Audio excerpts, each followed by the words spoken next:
Alors, rappelez-leur où nous sommes. Très bonne question. Toujours Echalsu Meitrem. On a posé les questions pourquoi Echalsu et pourquoi pas Yechalsu. Ensuite, pourquoi il y a écrit Mikol Matot Israël. Le Chol Matot Israël. On aurait dû dire Mikol Matot Israël.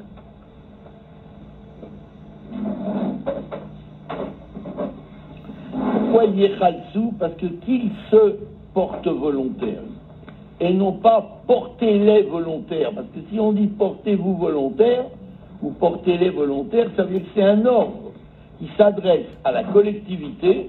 Dans ce cas-là, il n'y a pas le Indian de pionnier. Et Chalsu, ça veut dire un chalout. Donc si tout le monde est pionnier, il n'y a pas de pionnier. Et ça, c'était la question. Et pour commencer, on a commencé à expliquer ce que c'était Klippat Midian. Qu'est-ce que c'est la Klippa de Midian? Péroud. Vous savez qu'on ne doit pas dire Piroud, mais Péroud. Ah ouais. Parce que devant un You, devant un Resh... Ah non, vous avez raison. Parce qu'il y a un Yud au milieu. Parce que devant un Resh, il n'y a jamais de Chiri. En grammaire. On n'a pas le droit de dire un Chiri I avant un Resh. Ça devient toujours un tiré. Je ne sais pas pourquoi, mais c'est une règle en hébreu. Mais là, comme il y a un Yud dans Piroud, entre le P et le Resh, on peut dire Piroud. Vous avez raison. 100%. Bon. Donc, et donc là, il explique pourquoi la galoute, la dernière galoute, elle est si longue. Bien que les Juifs n'aient pas fait d'autant d'Avéroth qu'ils le faisaient à l'époque du premier Beth Amikdash. Les enfants d'Israël, les Juifs ne faisaient pas 30 ans d'Avéroth au temps du deuxième temple. Ils étaient au contraire très froum, très religieux. Mais quoi? Sinatrina. Qu'est-ce que ça veut dire Sinatrina? Pourquoi Chinam? Parce qu'il y a pas, c'est gratuit, il n'y a aucune raison. Ça n'existe pas gratuit. C'est ça qu'il dit le rabbi. Gratuit, ça n'existe pas. T'as jamais vu un type qui hait l'autre gratuitement. Il trouve toujours une raison. Et lui, il pense, et c'est ça qui fait durer la haine. Si on lui montrait qu'il n'y a rien du tout derrière, il aurait honte et la haine s'écroulerait. Mais il a toujours quelque chose qui lui fait croire que c'est Bédine, ou Betsedek, ou Bemishpat, qu'il a des raisons de haïr l'autre. Oui, tout à fait. Et donc chacun se justifie pour dire moi, le Rabbi. Chacun, j'ai dit oui, c'est bon. Chacun se justifie pour dire moi je suis pas fautif. Tous les torts sont chez autrui. Parce qu'on ne veut pas avouer qu'on le déteste pour rien. Parce qu'on l'aime pas, parce qu'il a le nez de travers, parce qu'il sent mauvais, parce que... Est-ce que je sais, moi, il y a plein de choses comme ça, qui appartiennent à l'animal en nous. L'animal, quand il déteste quelqu'un, un autre animal ou quelqu'un, ça c'est pas rationnel. Ça peut venir de n'importe quoi. Il est énervé, et là on va pas avouer, alors, on est des humains. Alors on va dire, ah, il me fait du tort, ceci, cela, il m'a répondu mal, quand il a parlé, il s'est fichu de moi, il s'est moqué de moi, etc. Voilà. Et c'est pour ça que ça s'appelle quand même Sinatrina, parce qu'au fond c'est pour rien. Et comme en vérité ça s'est pas dévoilé, et c'est pour ça que la galoute n'est pas finie. Toutes les avérotes, quand on les dévoile, elles tombent, et l'autre il fait tchouba. Et comme la Gemara elle dit là, c'est parce que l'onit galé abonam. Leur faute n'a pas été dévoilée, parce qu'ils n'osent pas dévoiler, qu'ils le hait pour rien. Quoi? Matan Torah Yatzarich Liot Achnat Klipat Midian Al Yede Yitro Kohen Midian. Regardez ce raccourci comme il est beau. Avant Matan Torah, on pouvait faire plier, maîtriser la Klippa de Midian, Parce qu'il y avait quelqu'un qui s'appelait Yitro et qui venait de Midian, et non seulement il venait de Midian, mais il était Kohen Gadol, Kohen Midian. Comme il dit lui-même, Ataya Dati, maintenant je sais, qui Gadol Hashem Mikola Elohim, Elohim. Maintenant je sais qu'Hachem il est plus grand que tous les Elohim. Pourquoi? Parce que maintenant je sais, maintenant que je suis confronté avec la vérité, je vois qu'il faut détruire Klipat Midian. Moshe Katoub Bazoar. De Matan Torah Yagilu Shem Havaye, parce qu'au moment de Matan Torah, le Shem Havaye, Hachem, il était révélé. Que Moshe Katoub Yered Havaye al Sinaï, comme c'est écrit, Hachem, il s'est révélé sur le mont Sinaï, il est descendu sur le mont Sinaï. Uktiv Amochi Havaya Elokecha, dans les 10 paroles, il dit, je suis Havaya Elokecha. Et Havaya Naase Kochacha Vechayutecha. Je suis Havaya qui est ton Chayut et ton Koach. Toi, tu croyais qu'avant ton Koach et ton Chayut, ça s'appelle Elohim, et moi je viens te dire, je suis Havaya qui est ton Kochacha et ton Chayutra. Et là,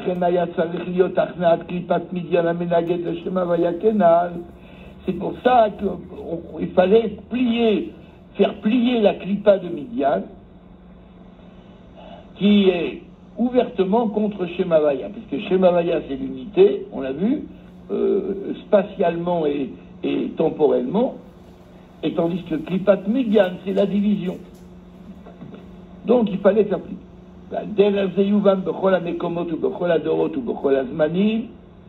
Et on peut comprendre ça en l'appliquant à toutes les époques et à tous les lieux. Comment tu vas dévoiler le Shem Havaya d'une manière qui ressemble à celui de Matan Torah, parce qu'avant il y a eu quelqu'un de Midian qui est venu reconnaître les faits. Et là aussi, si tu reconnais les faits, que Midian c'est à jeter, à détruire, à anéantir, alors tu provoques la révélation du Shem Havaya. Parce que le tachlit, le but, c'est la révélation du Shem Havaya. C'est pas que grâce à la révélation du Shem Havaya, tu vas anéantir Midian. Ça voudrait dire se servir de la Torah, qui est le but, comme d'un moyen, pour anéantir le moyen. C'est à l'envers. C'est qu'en réalité, il faut d'abord anéantir Klipat Midian en promouvant chez soi-même l'unité vis-à-vis d'un autre juif. À ce moment-là, on anéantit Midian, et à ce moment-là, on provoque la révélation du Shem Havaya, qui est le but.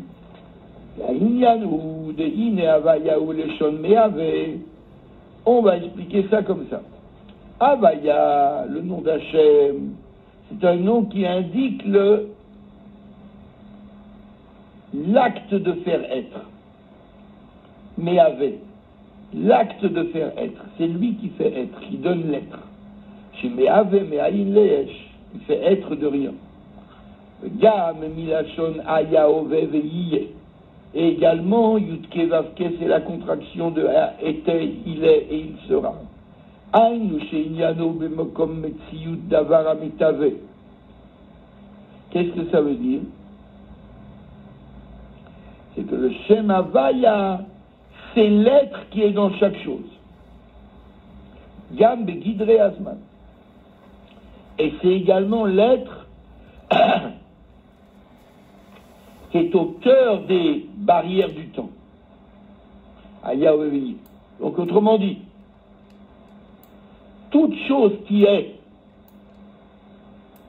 n'est pas par elle-même, mais est grâce au Shem Havaya qui est et qui fait être. De la même façon avec le temps. Le temps nous paraît divisé en 3 dimensions. Le passé, le présent. En réalité, le temps est une seule chose. Qui fait être le temps? Encore Shem Havaya.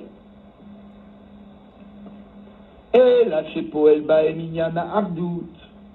Donc le Shem Havaya maintient au cœur de l'espace et du temps le concept de l'unité. On l'a vu. Ouais. Aya Oveveye Keechad Atshavaya ou Shem Amiuchad, Shem Amforad, le Shem Haetzem, comme il dit souvent le Rabbi. Le Shem Havaya, c'est pas simplement la révélation qui est à l'échelle du monde, mais le Shem Havaya d'Ileila, ce qu'on appelle le Shem Havaya d'Ileila, qui n'est pas Midata Tiferet, mais Midata Keter. Il représente en vérité le Shem qui est comparable à nul autre. C'est le Shem Ameforach, c'est le Shem Amiuchad, le Shem Haetz. C'est le nom par lequel on désigne l'infini. Un gamme que l'infini,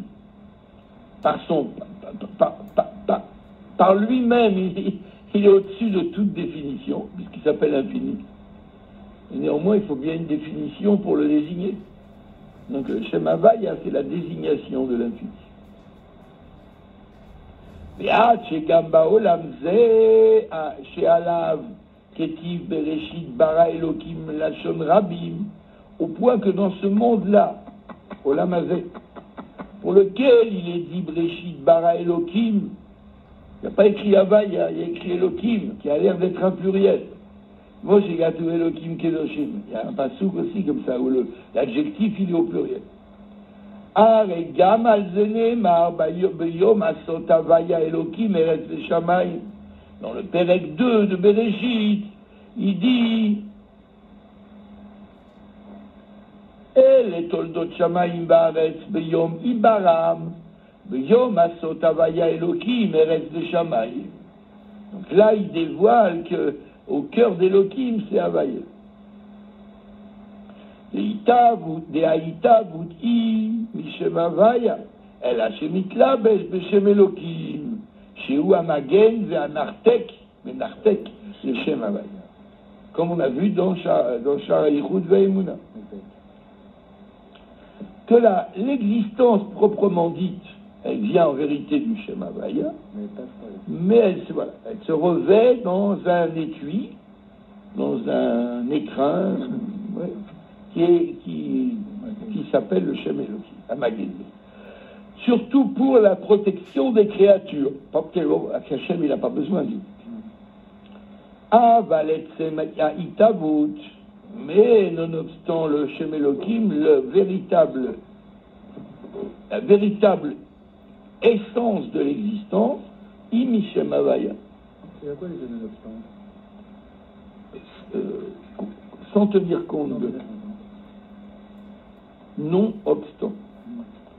Ad Gadol Havaya Mikol Elohim, au point que le passou qui dit Gadol Havaya Mikol Elohim, là-bas dans la bouche de Yitro. C'est aussi non, uniquement dans ce passou. Gadol Havaya Mikol Elohim, ça veut dire que si tu prends le Shem Elohim comme une valeur en soi, alors Havaya il est plus grand que tous les Elohim. Ça veut dire que quoi? Qu'on ne peut pas les comparer? Ça veut dire que quoi?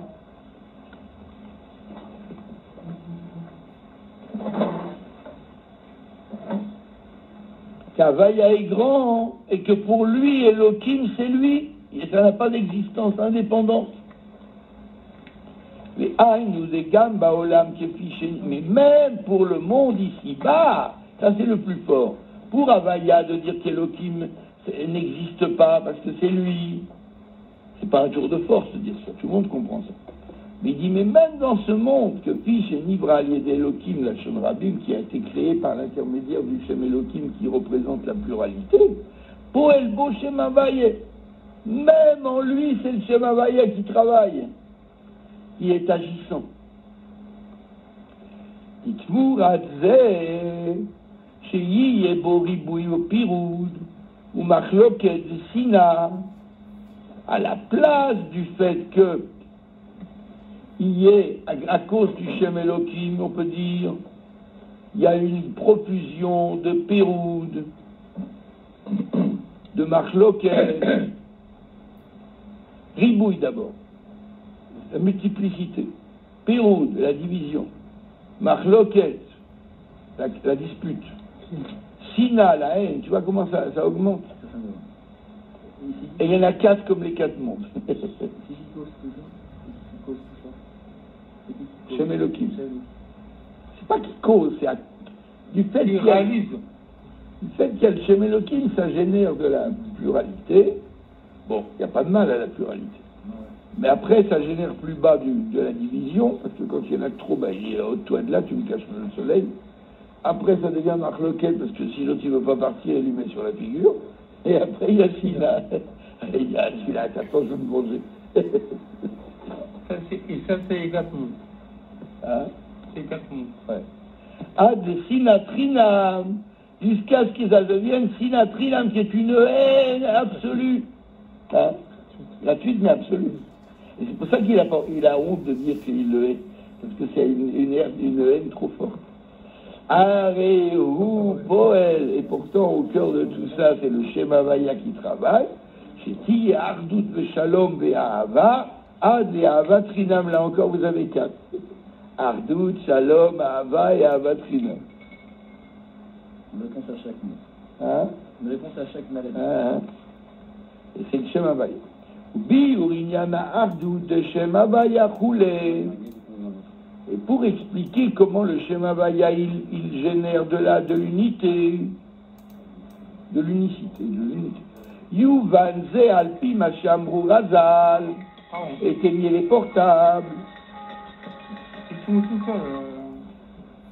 Ils ont une vie indépendante maintenant, ces petites bêtes. Non, Bientôt ils vont parler entre eux sans qu'on se voit pour quelque chose. Ils vont s'appeler.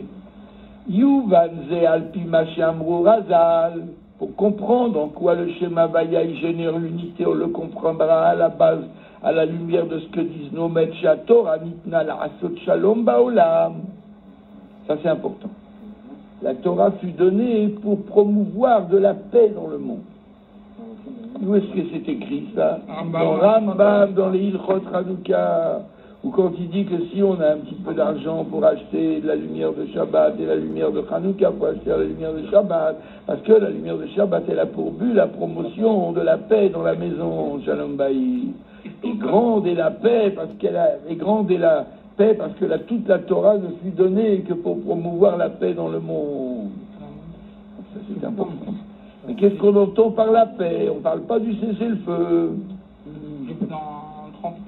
On parle, M. Galimidi, avant que vous n'arriviez, on était tranquille. Prenez la porte. Alors, personne. Alors,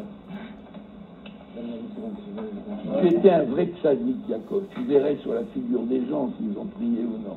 Pourquoi tu demandes? On n'a pas la même figure avant et après. Des fois, la khana de la tefila est plus élevée que la tefila. Donc, je vois, la khana, c'est pas la tefila. Oui, ça c'est vrai. C'est comme mon maître, il disait que la tefila, c'est comme le mariage. L'acte en lui-même, il prend pas longtemps, mais la khana, elle est très longue. Ok. Donc, nos maîtres, ils disent que la Torah fut donnée pour faire le shalom dans le monde. Tout ça, c'est le seul but de la Torah. Qu'est-ce qu'on entend par shalom? C'est la résolution des contradictions. C'est pas un stable, le cessez-le-feu. Parce que souvent, c'est un marché de dupes. On se calme, mais c'est pas. La shalom, c'est pas ça. Shalom et la shon shalem.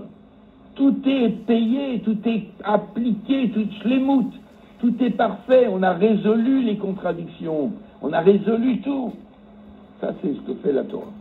Elle vous met deux contraires l'un en face de l'autre. Et Ya Rabbi, il est monté ce matin. Elle vous met deux valeurs l'une en face de l'autre qui sont contradictoires et elle vous trouve le point commun. À partir de là, tout va bien.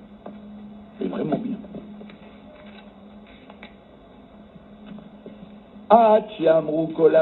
Alors maintenant, vous pouvez dire. Je dis que l'ennemi, c'est en face de nous. C'est qu'il disparaisse quand même. C'est qu'il disparaisse. Non. Non. Quoi, il va être retourné Même l'ennemi doit être avec vous. Ça, c'est le tachlit. C'est gentil, ça. Hein? Oui. Pas un Amalek. Pas Amalek, mais malgré tout, même dans Amalek, écoute bien ça. L'écouter Lévi Yitzhak, il apporte ça. que même dans Amalek, il y a une petite partie qui peut monter dans la Gdusha.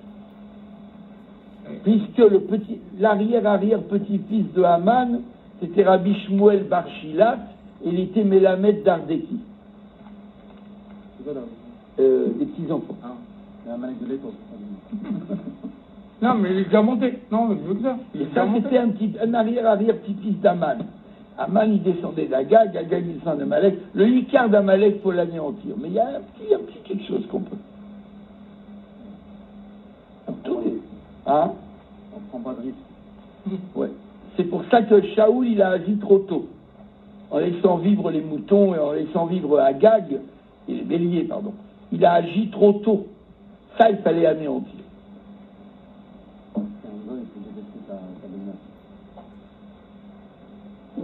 Il n'y a que lui.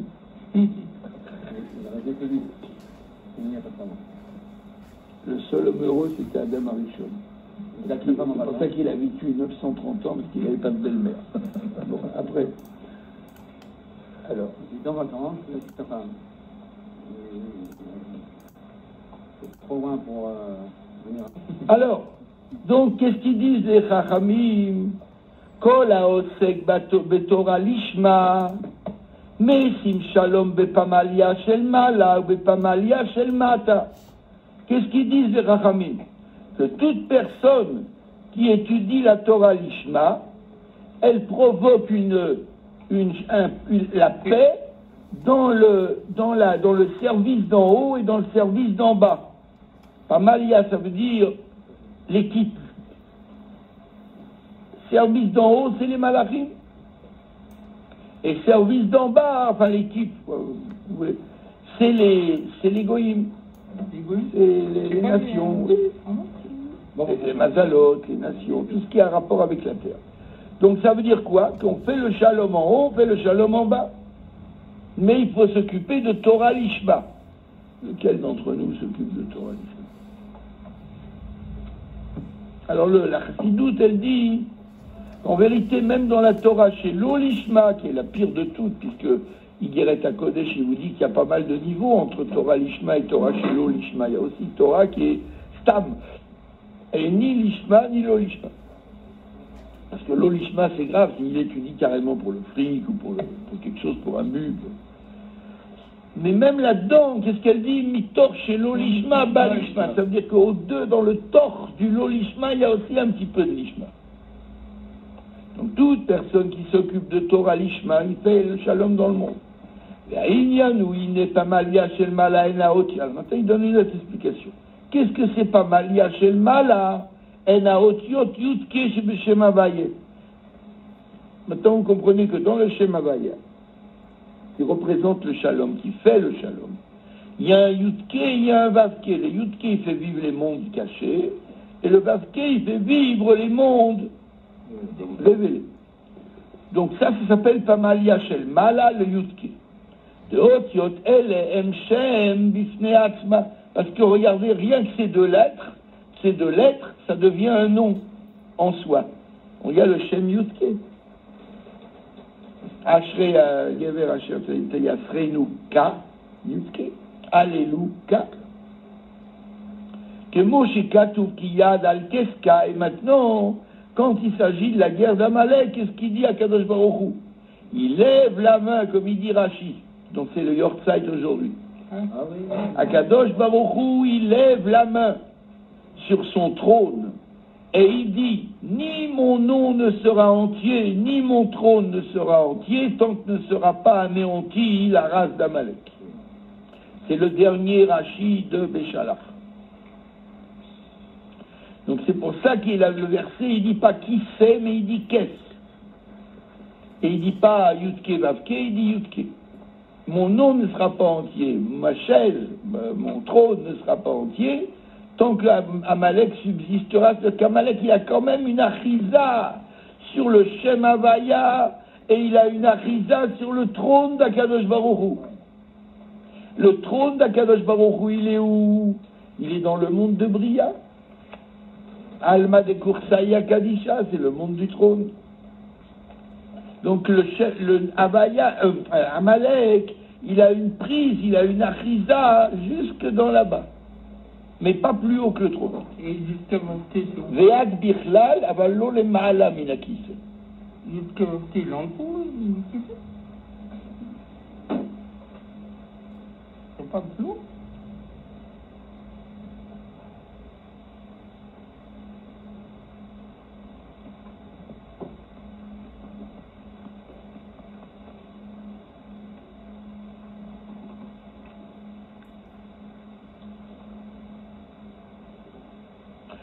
Pour qui c'est, je suis sûr. C'est sûr que c'est Alma de Bria, Olama Bria. Pour Yudke, c'est possible qu'il a joint Atzilut avec. Yud, c'est Atzilut, Ke, c'est Kishe. C'est Bria. C'est peut-être simplement les sphirotes d'Atzilut qui ont rapport avec Bria. Parce que même dans Atzilut, il y a aussi Mochin qui n'a pas de rapport avec Bria. Mochin d'Atzilut, comme il le dit dans le Tanya. Alors, mais il a sûrement l'expliqué. Alehem nema anistarot la vaya Elokeinu.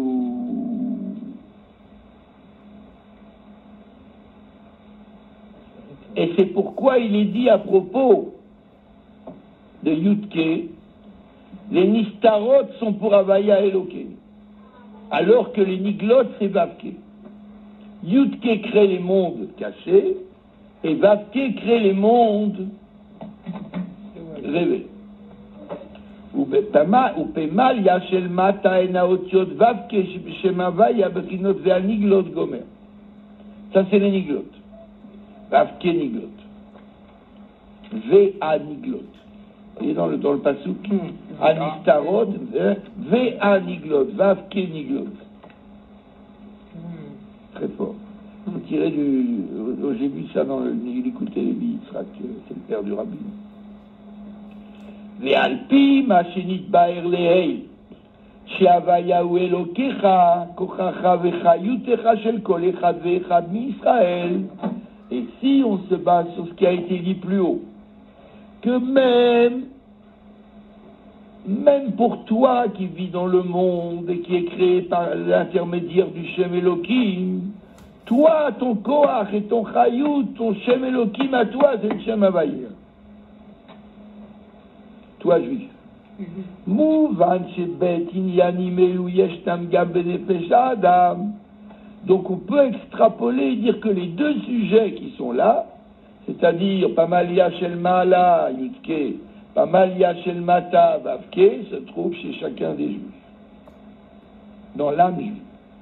Yudke Aïnu Bechinat Chochma ou Bina, Yudke c'est Chochma et Bina, Avaya Elokecha. Veyesh Bazé Ma She'ein Bazé, l'un dans l'autre, il y a dans Yudke, dans le Yud, il y a ce qu'il n'y a pas dans le Ke, dans le Ke, il y a ce qu'il n'y a pas dans le Yud. Ou Mitkalelim, et les deux s'assemblent ensemble, que Moshikatu Besefer Yetzira, Haven Bechorma, Vechakem Bebina. On a déjà vu ça. C'est quoi, Aven? Soit Mévin, comprend dans la Chorma, et Hakem et discerne dans la Bina. Ça veut dire que comment est-ce que les deux peuvent s'assembler? Parce qu'il y a de la Chochma dans Bina, il y a de la Bina dans Chochma. Donc la Bina de Chochma s'assemble avec la Bina, avec la Chochma de Bina. Il peut y avoir Itkalelut.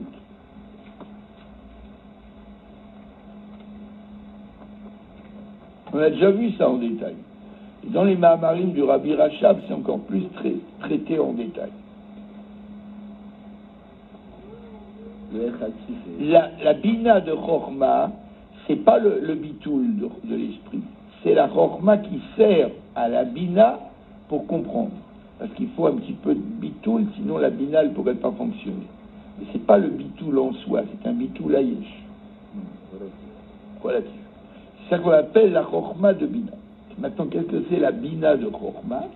Ben, c'est ça, c'est le fait que la Chochma, elle a une possibilité, elle a une faculté de s'associer avec Mochin, parce que par elle-même, dans son essence, la Chochma, c'est pas du Mochin, c'est pas de l'intellect.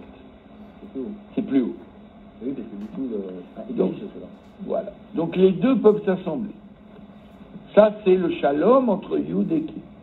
Il fait le shalom entre Yud et Ke, Pepamalia chez le malin. C'est beau, hein? Ve'aot yod vav ke v'nefesh adam. Et en quoi consiste le vav ke dans l'âme humaine? Et ma midot ve'amaase. Vav, c'est midot. Vav midot, il y a un six. Et ke, c'est maase. Marshava dibur ou maase. Au kol v'dibur, voilà, il dit kiyum hamitzvot. Si c'est pas le maase, c'est la voix par laquelle on parle. Chez Em aniglot lanu lvaneinu. Ça, ce sont la partie du nefesh qui est nigla pour un autre juif. Quand tu veux voir un autre juif, tu peux le comprendre grâce à ses midot et grâce à ce qu'il dit et grâce à ce qu'il fait. Mais tu ne peux pas le comprendre grâce à son mochin. Personne ne peut discerner le mochin de l'autre, à moins d'être un grand tzaddik. Le Rabbi Rachab, il disait, ce n'est pas difficile de deviner la pensée de l'autre. Ce qui est difficile, c'est de retenir sa propre pensée. Mon maître Rebleg, il a entendu ça de la bouche du Rachab. Il a dit ça une fois dans un fabrique. Ce n'est pas difficile de lire dans la pensée de l'autre. Ce qui est dur, c'est de retenir sa propre pensée. Comment on arrive? On arrive il y a une longue école encore à faire. A priori, c'est la verbe qu'on comprend. Tu arrives à lire, entre guillemets, mes pensées, mais on va penser quelqu'un d'autre, d'accord. C'est dur à retenir sa pensée, c'est le plus dur de tout. Quand on ne doit pas penser quelque chose, eh ben, c'est dur de ne pas le penser. Ah, c'est le côté négatif. Se maîtriser sa pensée, c'est plus dur que tout. Maîtriser la parole, on peut à la limite. On met un verrou, un cadenas, je ne parlerai pas, je me mords les lèvres. Mais penser qui peut m'empêcher de penser. Dur. Maintenant, lire la pensée de l'autre, si on est doué, si on est outillé pour ça, ben, ça sort de la tête, la pensée de l'autre, ça se voit, ça sort de sa tête. Avec son expression et tout, on sait où il en est.